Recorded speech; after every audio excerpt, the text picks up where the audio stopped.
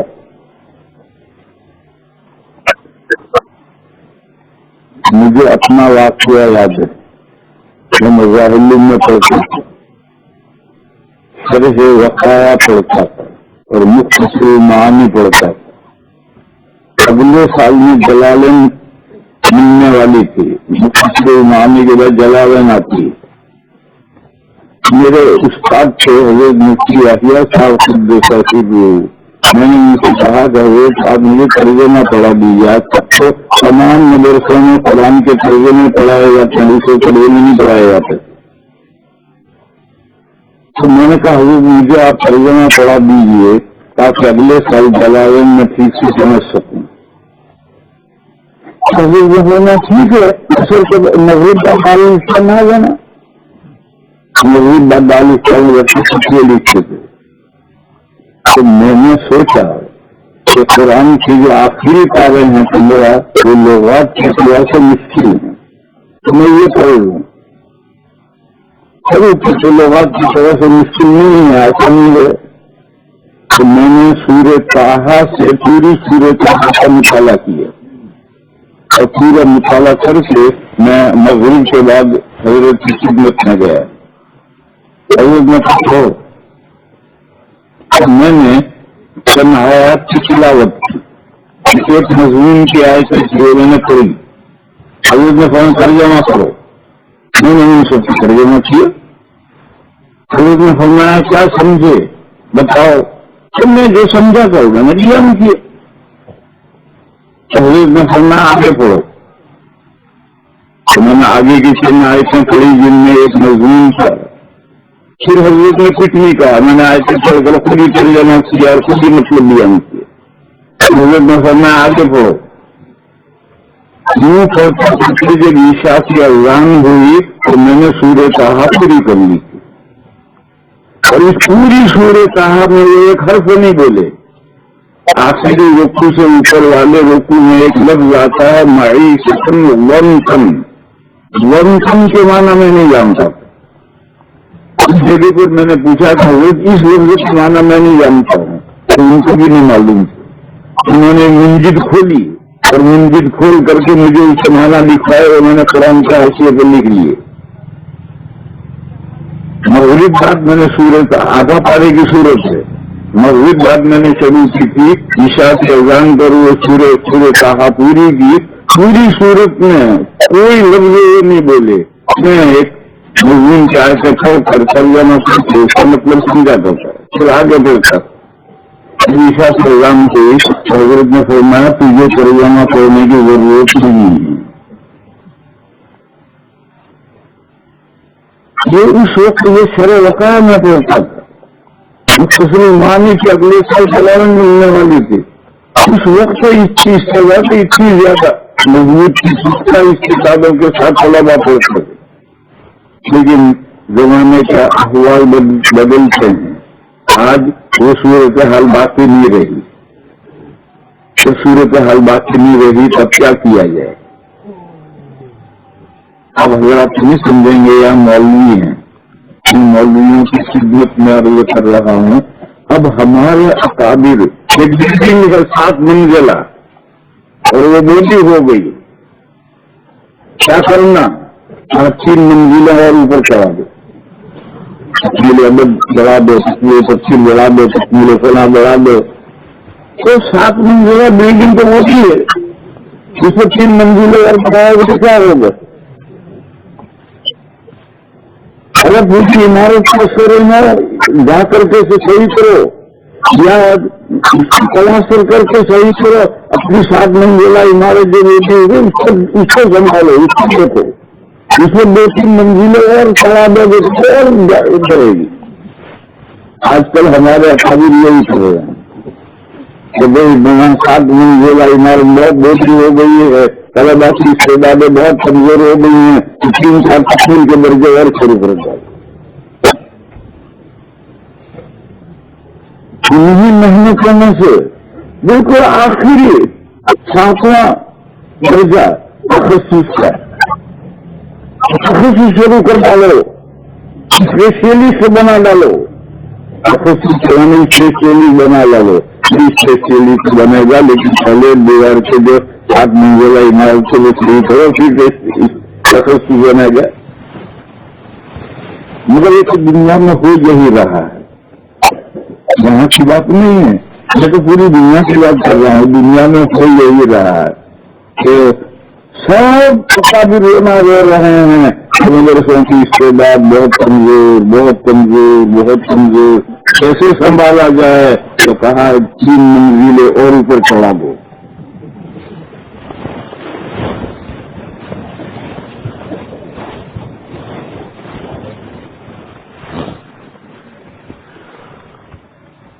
یہ جو تکمیلات کے درجے ہیں, تخصصات کے درجے ہیں, ان کی حقیقت یہ ہمارے مولانا ادریس صاحب, میں نے ان کی سفر میں کہا کہ بھائی نیچے کی تعلیم پر مضبوطی سے محنت کرو. انہوں نے کہا کہ ہم کر رہے ہیں اور انہوں نے ریکارڈ بھی سنائی کہ 2 درجے انہوں نے شروع کر دیے. ان طلبا پر محنت کر کے مضبوط کر کے لے جاؤ, پھر اوپر جو چاہے ان سے کام لو تو نتیجہ پھر ہاتھ آئے گا. اور اگر ایسا نہیں کرو گے تو نتیجہ ہاتھ نہیں آئے گا. میرے بزرگ یہ بات کے درمیان میں آ گئی. اصل بات اس میں قرآن کریم اللہ کا کلام, اور اللہ کا کلام عجیب و غریب معجز ہے. اتنی بڑی کتابیں 30 پارہ کی. ہمارا ایک بچہ جو عربی جانتا ہی نہیں ہے 2-3 سال میں پورے قرآن کریم کو ایسا حفظ کرتا ہے, پڑھتا ہے. دنیا کی کوئی کتاب حفظ کر کے دکھاؤ, کوئی بچہ نہیں بڈھے کی حفظ کر کے دکھاؤ. آج تک تورات کا کوئی حافظ نہیں پیدا ہوا, انجیل کا کوئی حافظ نہیں پیدا ہوا, گیتا کا کوئی حافظ نہیں پیدا ہوا. وہ انسانی کلام ہے. یہ جتنی کتابیں ہیں یہ انسانی کلام ہے. اس کو کون کیسے یاد کرے گا؟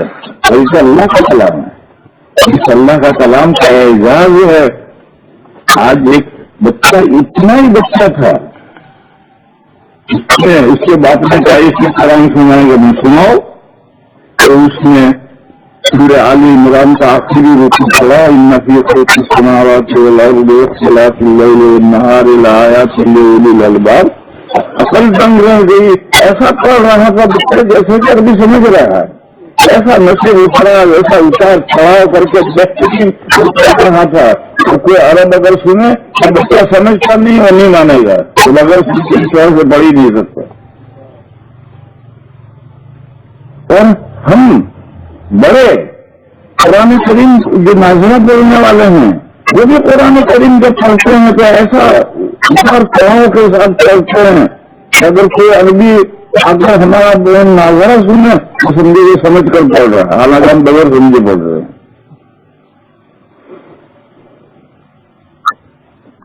یہ قرآن کریم کا ایک اعزاز ہے کہ اتنی بڑی کتاب بغیر سمجھے ایک بچہ اس کو فلسل یاد کر لیتا ہے. اور دوسرا بڑا اس کا کمال کیا ہے اللہ کے کلام کا، اور اللہ کے کلام میں تو جتنے کمالات ہونے چاہیے وہ اس سے بھی زیادہ ہونے چاہیے. 1400 سال اس قرآن کو گزر گئے ہیں، آج تک قرآن کریم کا کوئی جملہ آؤٹ آف ڈیٹ نہیں ہوا. کوئی پرانا ہو گیا، یہ پرانا انداز ہے. قرآن کا ایک ایک جملہ آج بھی اپ ٹو ڈیٹ ہے. ایسا معلوم ہے کہ آج کی عربی میں ہو. اور عرب ممالک میں بہت بڑے ادبا ہیں، عربی کے ماہرین ادبا ہیں، قرآن کی عربی پر سر گھومتے ہیں. کیا عربی ہے، ایسے آج کی جیسے عربی ہے ایسے ہی عربی کی ہے. تو یہ وجہ کیا ہے کہ اللہ کا کلام ہے، انسان کا کلام نہیں ہے. انسان کا کلام ایک محض پر نہیں ہو سکتا.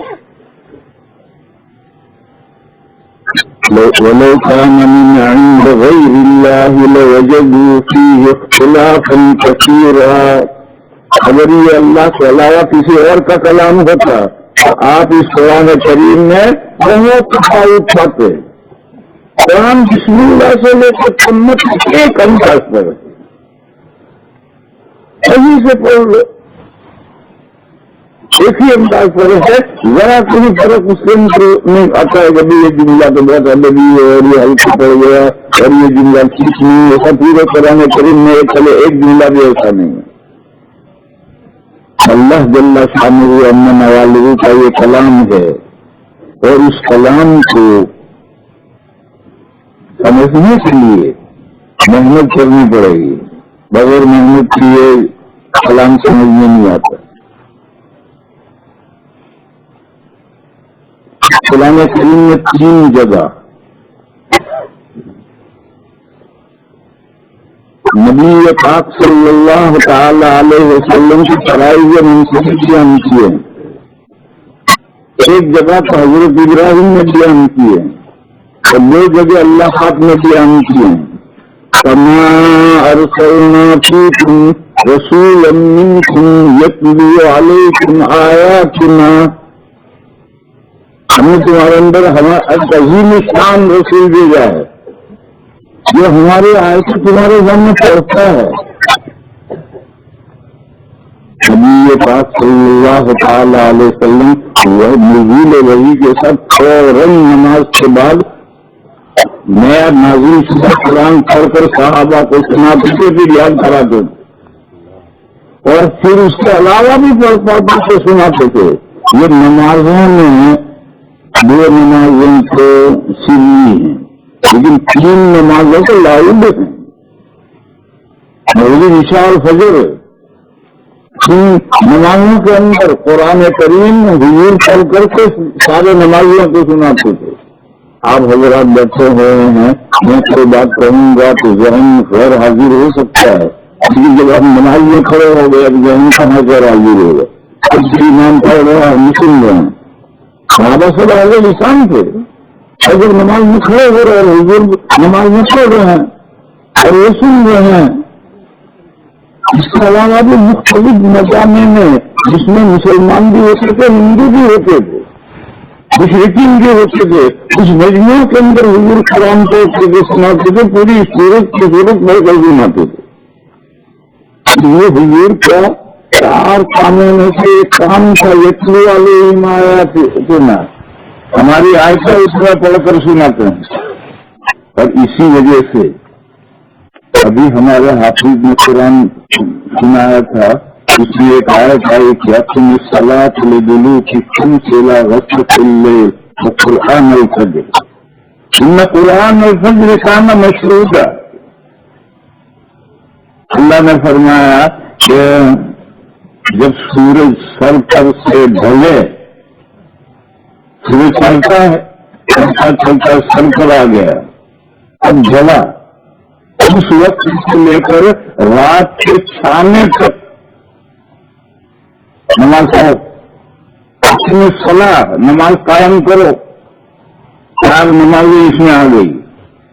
سورج ڈھلنے سے لے کر رات کے چھانے تک ظہر پڑھو، پھر وقت اثر پڑھو، پھر مغرب پڑھو، پھر عشاء پڑھو. اور ایک نماز الگ ہے. اس فجر کی نماز کو کیا کہا؟ قرآن الفجر، اور قرآن کا فجر میں قرآن کا پڑھنا ہے. فجر کی نماز نہیں کہا، فجر کی نماز نہیں کہا، فجر میں قرآن کا پڑھنا. اور فرمایا کہ فجر میں جب قرآن پڑھا جاتا ہے تو حاضری کا وقت ہے. اس کی حاضری فرشتوں کی حاضری. اور فرشتے تو نظر نہیں آتے ہیں، اللہ کے نیک بندے بھی فرشتے ہیں. مجھے یاد ہے میں جب طالب علم تھا تو ہمارے ایک استاد تھے جامعہ ازہر میں، تعلیم نے ان کو بھیجا تھا عربی پڑھانے کے لیے. شیخ محمود عبد الوہاب محمود قدس سرور، میں نے عربی ان سے پڑھی. وہ حنفی تھے اور بہت اللہ کے نیک بندے تھے. وہ دارالعلوم کی مسجد میں فجر کی نماز وہی پڑھاتے تھے اور پہلی رکعت میں 5 پارا پڑھتے اور دوسری رکعت میں 1-2 رکوع پڑھتے. اور دیوبند میں اسٹیشن پر ایک سرائے ہے، وہاں سے لوگ چل کر کے دارالعلوم کی مسجد میں کسی حساب سے فجر کی نماز پڑھنے کے جاتے تھے لوگ. پورا دیوبند کے جتنے یہ وہ فرشتے ہیں خیال لینے کے لیے آ رہا ہے، عربی سمجھتے نہیں. ان کو مصری تھے اور ان کو پڑھنے کا ایک لہجہ تھا اور ایک انداز تھا کہ لوگ پورے دیوبند کے جتنے اچھے لوگ ہیں، دیوبند ایک کلومیٹر ہے اسٹیشن، وہاں ایک سرائے ہے، وہاں سے لوگ پہنچاتے تھے. اور جب پہلی سلام پھرتا تھا تو مسموق کوئی نہیں ہوتا تھا، کوئی مسموق نہیں ہوتا تھا اور دارو رشتہ تو سفر ہوتی تھی. ایک اللہ کا بندہ کہتا تھا حضور جب کہتے ہیں مجھے بچار حال ہو گیا. اور دیکھو میں نے مصری صاحب کا قصہ سنا ہے کہ میرا آنکھوں کا دیکھا ہوا ہے، میرے والد نے مجھے سنا ہے. میرے والد بابل کے طالب علم تھے، خارج کرنے گئے تھے، مسکات تک پہنچ کر کے چھوڑ دیا تھا. وہاں اس زمانے میں شیخ الحدیث سے حضرت مولانا شبیر احمد صاحب عثمانی، حضرت شاہ صاحب کا زمانہ گزر گیا تھا، مولانا شبیر احمد صاحب کا زمانہ آیا تھا. میرے ابا یہ سنا کرتے تھے کہ اول وقت میں صبح صادق تہجد کے لیے اٹھتے تھے، فجر کی اذان ہو گئی، مطلب ختم ہو گئی تو مسجد میں آ کر ایک کھانے میں لگتے تھے اور امام طالب علم ہوتا تھا.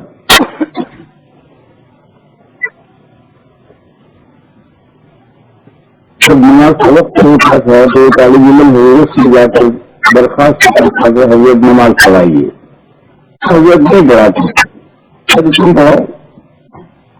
اور اگر کسی دن حضرت کا ارادہ ہوتا تھا پڑھانے کا تو نماز کا مقررہ وقت سے آدھا گھنٹہ پہلے کسی مسئلے پر آ جاتے تو مسجد میں 5-25 طالب علم ہوتے تھے، پیچھے کھڑے ہو جاتے تھے اور آدھا گھنٹہ پہلے نماز شروع ہوتی تھی. اور جب دارالاقامہ میں کھڑا ہوا کو پتا چلتا کہ آج حضرت مولانا شبیر احمد صاحب نماز پڑھا رہے ہیں، سبا یہ کہا کرتے تھے کہ طالب علم پاگلوں کی طرح سے بچے نکل کر بھاگتے تھے اور وضو کر کے سن کے بھی نہیں پڑھتے تھے جا کے نماز میں شریف. اور جب سلام پھیرتے تھے لوگ باہر جا کر دیکھتے تھے کہ سورج نیچے تو نہیں ہے. میرے ابا نے مجھے سنا ہے. اب یہ تو طلبا بیچارے کہیں کی عربی جانتے ہیں، لیکن بہرحال ہمارا تو ایک پڑھنے کا ایک انداز تھا. اس انداز کی وجہ سے طلبا پاگلوں کی طرح سے بات کیا کر عقائد مدنی سے پڑھنے کا انداز. یہ شریف کا ایک قصہ ہے. ایک ایسی مجلس جس میں مسلمان بھی تھے، ہندو بھی تھے. یہ ہندو ہمارے مشرقوں سے ایک ہی ہیں، عرب کے مشرقین اور یہ ہندو سے ایک ہی ہیں. ہندو بھی تھے، جنات بھی تھے، انسان بھی تھے.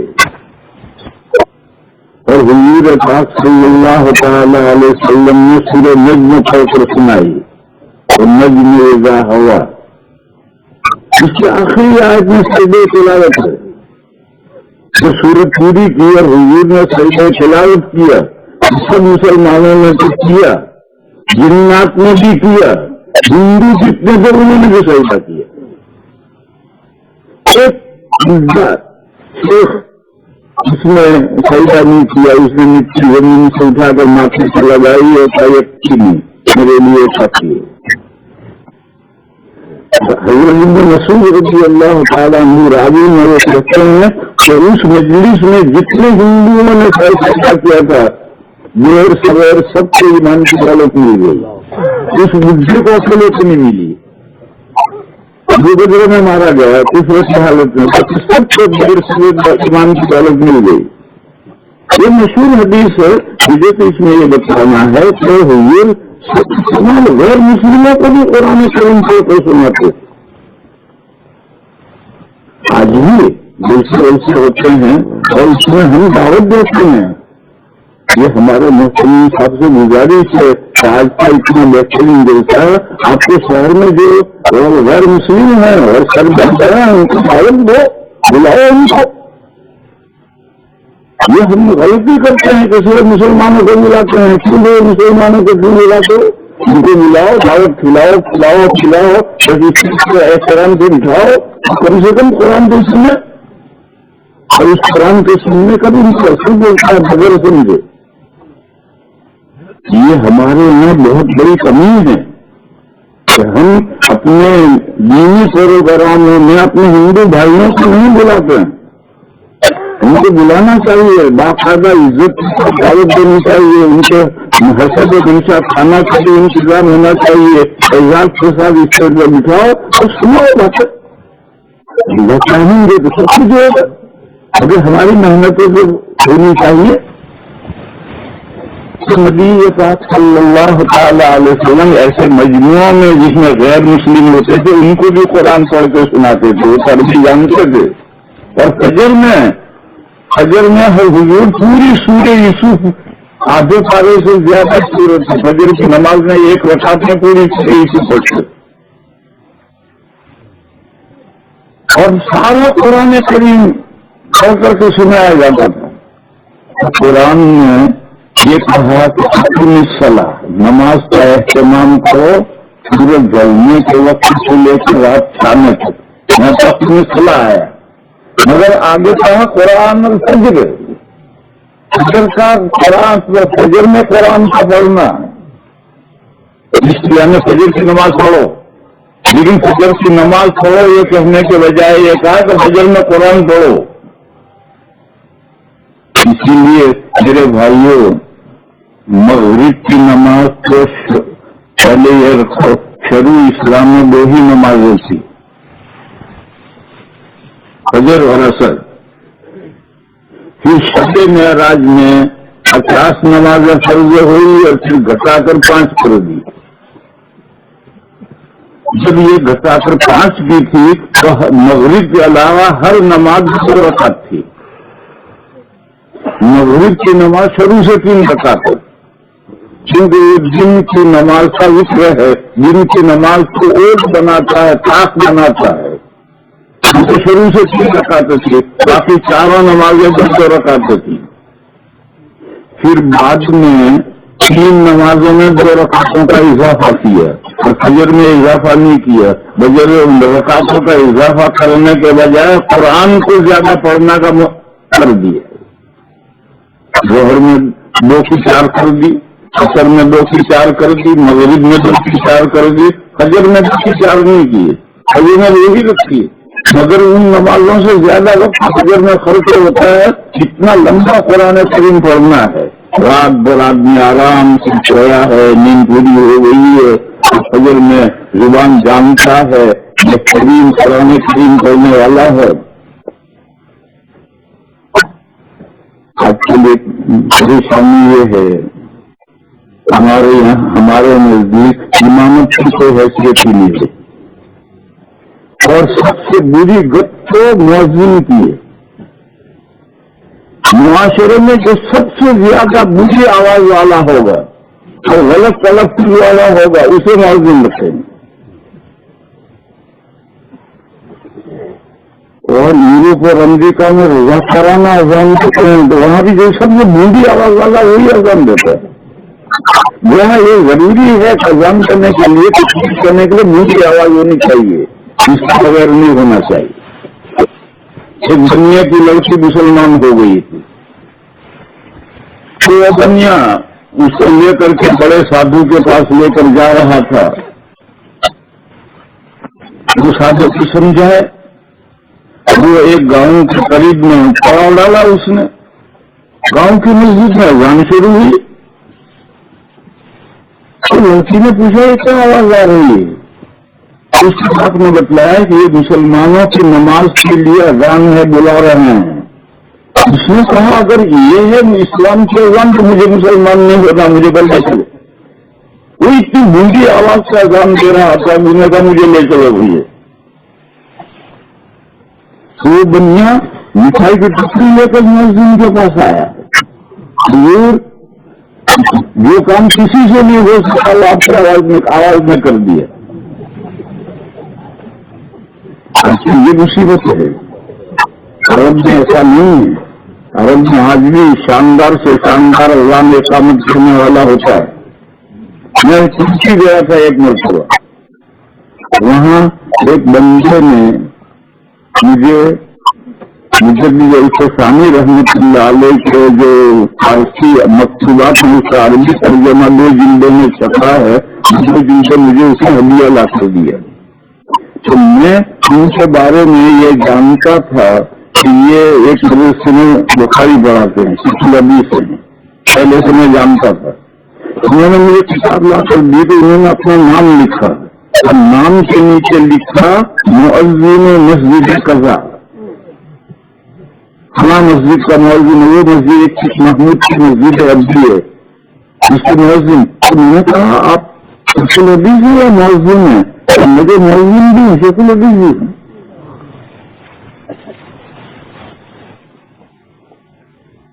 اسی درجے کے لوگ مؤذن ہوتے تھے. اور اذان اور نماز یہی اقابل پڑھاتے تھے. جب حضرت مسلمان 85 سال کے ہو گئے وہاں تک نماز پڑھاتے تھے.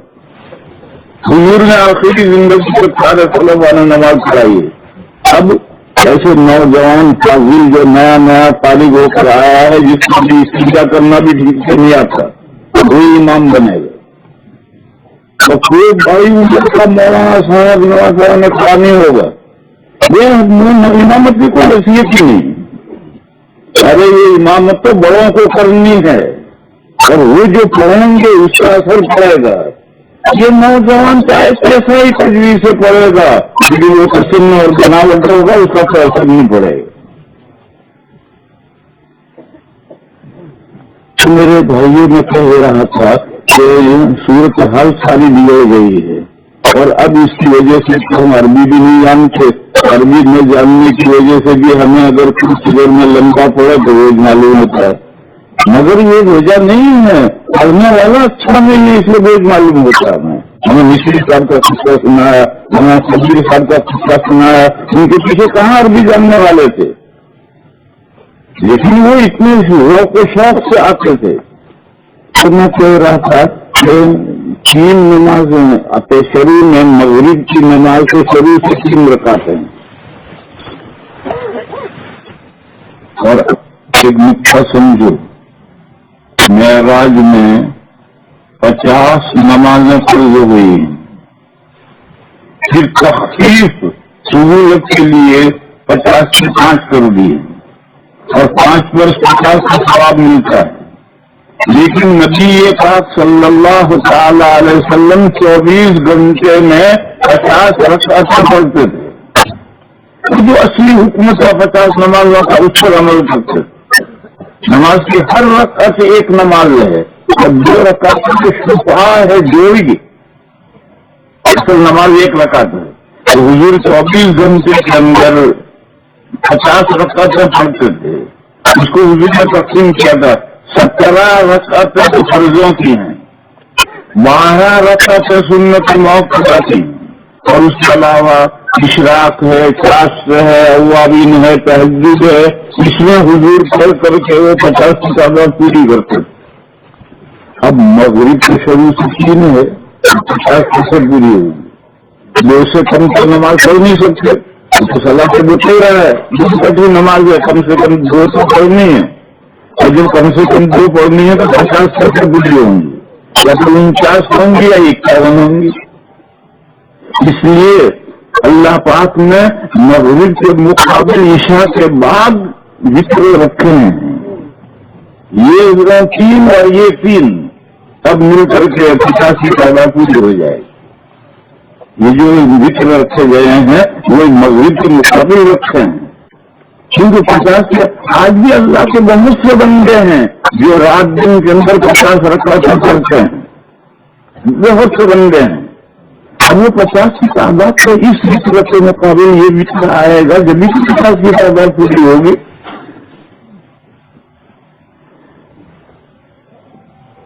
تو بات دوسری سے چلی گئی. میں تو یہ کہہ رہا تھا کہ فجر کی نماز کو اللہ نے قرآن میں فجر کہا، کیونکہ اس میں قرآن بھی پڑھنا ہے اور قرآن بھی سنانا ہے. اور آج بھی بہترین پڑھنے والا ہے تو آج بھی سننے کے لیے لوگ تیار ہیں. اور گنڈا پڑھنے والا ہے تو تھوڑا قرآن بھی بھاری معلوم ہوتا ہے. نبی پاک صلی اللہ تعالی علیہ وسلم کی یہ ذمہ داری تھی قرآن سنانا، لوگوں کو سناؤ، چاہے وہ عربی جانتے ہیں یا نہ جانتے ہیں. آج کی حضور کی جو مخاطب عربی جانتے تھے، لیکن ہم یہی ایک قرآن پڑھو جیسے سنیا قرآن پڑھو وہ کہاں جان سمجھتے ہیں. یہ حضور کی سنت ہے. وہ سناتے تھے تو ہم بھی جلسہ سے بھی سناتے ہیں اور ہم بھی روز تلاوت کرتے ہیں. اللہ کے فضل سے بغیر سمجھے دو مسئلے اللہ ہیں. ایک ہے اللہ کا کلام بغیر سمجھے پڑھنے سے بھی نیکیاں جو حدیث میں آئی ہیں وہ تو پیٹرن میں ملیں گی. اب ایک ہے ہدایت، وہ ہدایت سمجھنے پر موقف ہے. لیکن قرآن کریم کے پڑھنے پر جو نیکیاں ملتی ہیں یا جو دل پر اثر پڑتا ہے وہ تو بغیر سمجھے بھی ہوگا. اللہ کرو نیکیاں سے ملے گا تو حدیث میں ہے، لیکن نہیں بغیر سمجھے پڑھنے سے جو دل پر اثر پڑے گا. مجھے یاد آیا جو حضرت نذیر احمد صاحب کا قصہ سنایا تھا. تمہارے لڑکی لوگ میں پڑھا تو میرے ماما نے بھی اپنا ایک لڑکا دیا تھا میرے بڑے ماما، اب نہیں رہے. اور میرے ماما بالکل کچھ بڑے بڑے نہیں تھے. انہوں نے 3 سال میں قرآن پڑھنا سیکھا ہے اور ایک دن ہل چلاتے تھے، ایک پیدل فارم بڑھ جاتے تھے اور دن بھر وہ تک قاعدہ کرتے تھے اور پھر واپس آ کے اسی دن ہل چلاتے تھے. ایسا 3 سال میں انہوں نے قرآن پڑھنا ناظرہ پڑھنا سیکھا تھا. اور مجھے یاد ہے فجر کی نماز پڑھ کر کے آ کر تو تقریر پر قرآن شریف کھول کر رکھتے تھے اور رکھ کر کے تلاوت شروع کرتے تھے. کیا پڑھتے تھے؟ زاروں قطار ہو رہے ہیں، زاروں قطار ہو رہے ہیں، ناچ لگ رہی ہے اور ایک ہر وہ سمجھ نہیں آتا تھا. 12 بجے قرآن بند کرتے یہ ہونا قابل آ رہا تھا. دل پر اثر پڑ رہا ہے. جو دل پر اثر پڑتا ہے اس کے لیے قرآن کو سمجھنا ضروری نہیں ہے. اگر سمجھے پڑو گے تو ابھی میں کیا پیٹرن ہے اب دل اثر پڑے گا. جہاں ہدایت کو سمجھنے پر موقف ہے اور وہ سمجھنا تو ضروری نہیں ہے کہ ڈائریکٹ نہیں سمجھیں. بلا واسطہ سمجھو یا دل واسطہ سمجھو. دل واسطہ سمجھنے کے لیے ہوتا ہے. البتہ آپ دل واسطہ سمجھنا چاہیں تو سب سے پہلے دیکھیں کہ معتبر تفسیر ہے یا نہیں. معتبر تفسیر پڑھیے اور تفسیر ہاتھ میں لگائیے. جو آدمی دن کی باتیں آپ سے کہہ رہا ہے تو آپ وہ سوچیے کہ یہ دن صحیح جگہ پر صحیح اساتذہ سے پڑھا ہوا ہے یا نہیں پڑھا ہوا ہے. اس کی باتیں سنیے، ہر کسی کی بات نہ سنیے.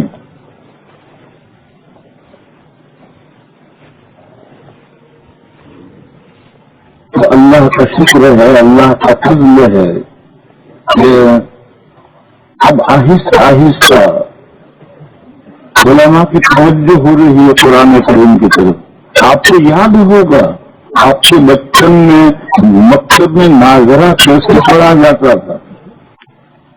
مجبور پڑھتے تھے اور عجیب، اور لڑکیاں تو عجیب و غریب پڑھتی تھی. مگر پورے ہندوستان کی کیا پلٹ گئی.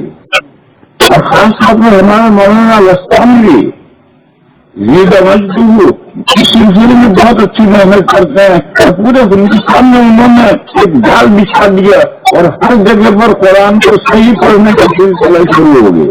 اور گجرات اس میں آگے ہے. اللہ کا فضل ہے، اللہ کا شکر ہے. گجرات بچوں مکتبوں کی تعلیم میں قرآن صحیح پڑھنے میں گجرات آگے ہے، دوسرے صوبے پیچھے ہیں. تمام ہندوستان کے صوبوں کے اندر قرآن مکتب میں صحیح پڑھنے کا سلسلہ شروع ہوا ہے. اسی طریقے پر قرآن کریم کو سمجھ کر پڑھنا اس کا سلسلہ بھی شروع ہوا ہے. آپ کے دارالعلوم دیوبند میں ایک درجہ ہے تفصیل تفسیر. اس میں سال بھر میں 3 تفسیروں کی مدد سے پورا قرآن کریم پڑھاتے ہیں. 50 طالب علم اس میں ہوتے ہیں. یہ تو دارالعلوم دیوبند میں سلسلہ بہت دنوں سے چل رہا ہے. اب ہمارے گجرات میں ابھی 2 سال پہلے دابیل کی مجلس شورا نے طے کیا کہ دابیل میں تخصص کا درجہ کھولنا چاہیے، تخصص کی تفسیر کا. میں دابیل کی مجلس شورا کا ممبر ہوں. میں نے کہا کہ تخصص کے بعد میں چیزیں پہلے تفصیل کرو. 1 سال تفصیل کا رکھو، پھر اگلا سال تخصص کا. ڈائریکٹ تخصص PhD نہیں ہوتی ہے، پہلے تکمیل سے گزرنا پڑے گا. اور تکمیل میں یہ حضرات کو میں سنا رہا ہوں، تکمیل میں 1 سال کے اندر مکمل قرآن کریم بچے کو پڑھا دو، تفسیروں کی مدد سے نہیں. ڈائریکٹ قرآن پڑھاؤ اور سال بھر میں پڑھاؤ کم، اس سے محنت زیادہ کر کے نکلواؤ. بچے چھوٹے پڑھا نہیں کرتے، ان کو پڑھانے کی ضرورت نہیں ہے. خود ان سے محنت لو اور ان سے نکلواؤ. اور سال بھر کے اندر وہ 3 اساتذہ 10 پارے 4 گھنٹے پڑھاؤ. آپ وہ مطالعہ کریں اور اگلا ساتھ نکال کر کے خود لائیں. ایسا 1 سال میں دارالعلوم دیوبند میں تفصیل تفسیر ہوتا ہے 3 تفسیروں کی مدد سے. مگر 6 گھنٹے ہو کر کے بھی سال بھر میں 5 پارے پڑھائے جاتے ہیں. تفسیریں ہیں، جزانی ہے، تفسیریں کرتا ہے. اب اس کو سمجھاؤ کہ آدھی آیت ہوتی ہے 3 پر میں سبق نہیں، تفسیریں نہیں. قرآن کریم ڈائریکٹ پڑھاؤ، 3 آدمی بڑھائیں اور باقی وقت 3 گھنٹے ان کے لیے محنت کے لیے خالی چھوڑو اور وہ اگلا سبق خود نکال کے لائیں، تیار کر کے لائیں. اس طریقے پر 1 سال میں تکمیل کرو، پھر اگلے سال تخصص کرو. پہلے ہی سال فارغ ہوتے ہی تم تخصص کروانا طے نہیں کر سکتے تو پورے قرآن کریم کا ترجمہ نہیں کر سکتا ہے، وہ تخصص کیا کرے گا؟ 1 سال سے تکمیل کراؤ. یہ کابل میں نے مشورہ دیا اور سب کی سمجھ میں آ گیا. اور اس سال شروع کرنا تھا، تکمیل کا درجہ شروع کرنا تھا، مگر ایک طالب علم نے درخواست دی اور کوئی طالب علم آیا ہی نہیں. کیونکہ ابھی نیا ہے، لوگوں کو اس کی حفاظت معلوم نہیں ہے. اس لیے ہمارے مولانا ادھر سے پتہ نہیں کہاں سے جنگل میں سے پکڑ لائے 4 طالب علم. ان کا تو یہی کام ہے. بابل سے بڑا ادارہ ہے، وہ کسی طالب علم کو ڈھونڈنے نہیں جاتا ہے. جو آئے درخواست دیتے 1 طالب علم آیا تو شروع ہی نہیں کیا. مگر یہ تو بہرحال کہیں نہ کہیں سے ڈھونڈ کر کے 4 طالب علم لے آئے. تو اب یہ جو طلبہ آئے ہیں ان کو پہلے 1 سال میں تکمیل کراؤ اور 1 سال میں تکمیل کرا کر کے اگلے سال تخصص کراؤ. 2 سال سے کم نصاب چاہیے، اس سے کم میں کچھ نہیں ہوتا. اور تکمیل کرانے کے لیے بھی ضروری ہے پہلے استعداد دیکھو تو اس کی عربی کی استعداد کتنی ہے، قرآن و حدیث اس نے سمجھ کر پڑھا ہے یا نہیں پڑھا ہے. اگر قرآن و حدیث میں سمجھ کر نہیں پڑھا یا عربی کی استعداد اس کی پختہ نہیں ہے تو پھر محنت جائے گی، محنت حاصل نہیں نکلے گی. اس لیے عربی کی استعداد کم کو بہت زیادہ دوسری چیزیں نہیں، عربی کی استعداد سچی چاہیے اور پھر اس کو پڑھاؤ. میں ابھی یہ کر رہا تھا کہ یہ سلسلہ الحمدللہ شروع ہو رہا. دارالعلوم دیوبند میں بھی مجلس شورا میں یہ بات آئی کہ تخصص کا درجہ ہونا چاہیے. تو یہ بات آئی کہ تخصص کو بعد میں کیجیے. اب یہ تکمیل تفسیر ہے، اس میں پورے قرآن کریم کی طلبہ کی نظر کم سے کم ہو جائے تو کرو. ابھی تو 6 گھنٹے بیزالی مظہری اور یہ دوسری 3 تفسیریں پڑھاتے ہیں. تفسیریں پڑھا کر کے 6 گھنٹے میں مل کر کے 5 سارے ہوتے. اب پورے قرآن پر اس کی نظر ہی نہیں ہوئی، پھر تخصص کراؤ گے. تو مجلس شورا نے یہ فیصلہ کیا کہ وہ ایسی تدبیر کرو کہ ان کا پورے قرآن سے کم نظر ہو جائے تو پھر آگے ٹھیک سوچیں گے. اگر اب تک کوئی شکل نہیں بنی، دیوبند میں اب تک کوئی شکل نہیں بنی کہ ان کو کس طریقے سے میرے ذہن میں ہے، لیکن میں کم بولتا نہیں ہوں کہ بولوں گا تو مجھے کون سی طرح میں بولتا ہی نہیں. باقی یہ ضروری ہے کہ پہلے 1 سال ضرورت پورے قرآن کریم پر نظر ہو جانی چاہیے، پھر اس کے بعد اگلے سال تک بہرحال یہ کوشش کرنی ہے. اور ہمارا گجرات الحمدللہ اللہ کا شکر ہے جو تجوید میں اور مکتب کی تعلیم میں دوسرے چیزوں سے آگے ہے. اسی طریقے سے ہم یہ قرآن کریم کی طرف جو توجہ ہوئی اور ان کے ساتھ ہوا ہے اس سے انشاءاللہ بہت شاندار اچھا نتیجہ نکلے گا. امیدوں کو دنیا قائم ہے، کل کیا ہونا ہے ہم نہیں جانتے. ہمارا کام جد و جہد کرنا ہے، محنت کرنا ہے. سب درخت ہم بوتے ہیں، پھل آئے گا یا باندھ ہوگا ہمیں کیا معلوم. ان کو درخت بول رہے ہیں، پانی پلا رہے ہیں، پھل کیا ہوتا ہے اللہ جانے. قصہ لکھا ہے ہارون رشید ایک بڑا بادشاہ ہے. وہ لشکر کے ساتھ جا رہا تھا جلوس کے ساتھ تو ایک 80-90 سال کا بڈھا ایک درخت کھیت میں لگا رہا تھا. یہ درخت ایسا تھا جس میں 50 سال کے بعد پھل آتا ہے. تاڑ کا ہی درخت ہے، 50 سال کے بعد پھل آتا ہے. تو ہارون رشید وہاں رکا اور اس نے کہا بڈھے کو بلا کے بلایا. میاں کیا عمر ہے؟ 85 سال. کیا کام کر رہا ہے؟ سوا درخت لگا رہا. اس پر پھل کب آئے گا؟ اس میں 50 سال کے بعد آئے گا. تو اس نے کہا کہ 50 سال تک پھل کھانے کے لیے زندہ رہے گا. تو اس بڑے نے کہا حضور ہم تو یہ سنتے تھے کہ ہارون رشید بڑا قدیم بادشاہ، یہ سنتے تھے. ہارون رشید نے کہا میں نے کم سے بھی خبی کی بات کہی. اس نے کہا جہاں پنا یہ سب درخت کھڑے ہیں میرے پردادا کے لگائے ہوئے ہیں اور میں آج پھل کھا رہا ہوں تو میں بھی لگا کے جا رہا ہوں، میرے پوتے کھائیں گے. تو آج یہ کام جو ہم بسم اللہ کر رہے ہیں اس کا اچھا نتیجہ سالوں کے بعد آئے گا، لیکن آئے گا. اللہ کے یہاں کوئی محنت آئے گا نہیں جاتی ہے. ہم سے جب محنت کرتے ہیں اللہ پاک کا ارشاد ہے لَنَهْدِيَنَّهُمْ سُبُلَنَا، ہمارے دین کے لیے جو محنتیں کرتے ہیں تو ہم ان کو راہیں خود ہی سل جاتے ہیں. اس لیے آج جو محنت ہمارا یہ نونہال ادارہ جو محنت شروع کی ہے اور دوسرے اداروں کو بھی اسی نقش قدم پر آنا چاہیے. اور مگر وہ شرط ہے کہ 7 منزلہ کی عمارت کی پہلے خبر لو. یہ 7 منزلہ جو عمارت بودی ہو گئی ہے اس کی پہلے خبر لو، پھر اوپر منزلیں چڑھاؤ. اگر اس کی خبر لیے بغیر منزلیں چڑھاؤ گے تو وہ بھی کیا کرے گی. یہ مختصر سی باتیں تھی.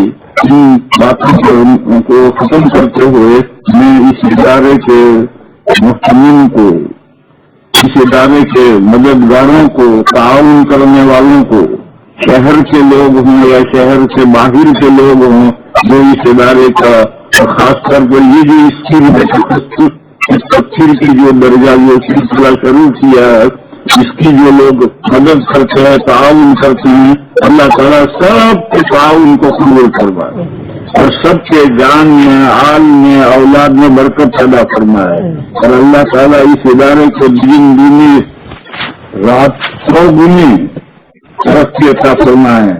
اور ہماری جو ٹوٹی پھوٹی خدمتیں ہیں ہمارا مولا بڑا کریم ہے، ہماری محنتوں کو وہ ضائع نہیں کرے گا، ہماری محنتوں کو قبول فرمائے، اس میں برکت فرمائے. یشا مبارک تھی شلوم ممزائی، اللہ تعالیٰ چاہیں تو ٹکڑے ٹکڑے الگ الگ ان کے اندر بھی برکت پیدا کر سکتے ہیں اور اس کو بھی جمع کر کے اللہ تعالیٰ سب چیز کر سکتے ہیں. اس لیے میں اس مبارک کام کو مبارکباد پیش کرتا ہوں اور امید کرتا ہوں کہ میں نے جو 1-2 باتیں کہی ہیں اس کو ملحوظ رکھ کر کے کام بڑھاؤ. اور دوسرے جو ادارے ہیں ان کو بھی ان باتوں کو ملحوظ رکھ کر کے قرآن کریم کی طرف توجہ لاؤ. قرآن کریم کی طرف سے بہت دیر کی خاطر ہو گئی ہے اور آج ہمارا فاضل ہوتا ہے مگر وہ 2 صفحے کا ترجمہ بھی نہیں کر سکتا قرآن کریم کا، تو پھر 7 سال لگانے کا فائدہ کیا ہے. یہ جو نقصان ہے ہمارے آنکھوں کے سامنے اس کی تلافی کے لیے محنت ہمارے اکابر کو کرنی ہوگی. آسمان سے کوئی فرشتے نہیں آئیں گے اس کے لیے محنت کرنے کے لیے، انہیں حضرات کو محنت کرنی ہے. اس لیے اللہ تعالیٰ ہماری خدمات کو قبول فرمائے، ہمیں مزید توفیق عطا فرمائے. اس کے بعد میں 1-2 نکاح پڑھے جانے ہیں، وہ نکاح پڑھیں گے پھر اس کے بعد دعا کریں گے. جاؤ بھائی. www.attableek.com, the reviver of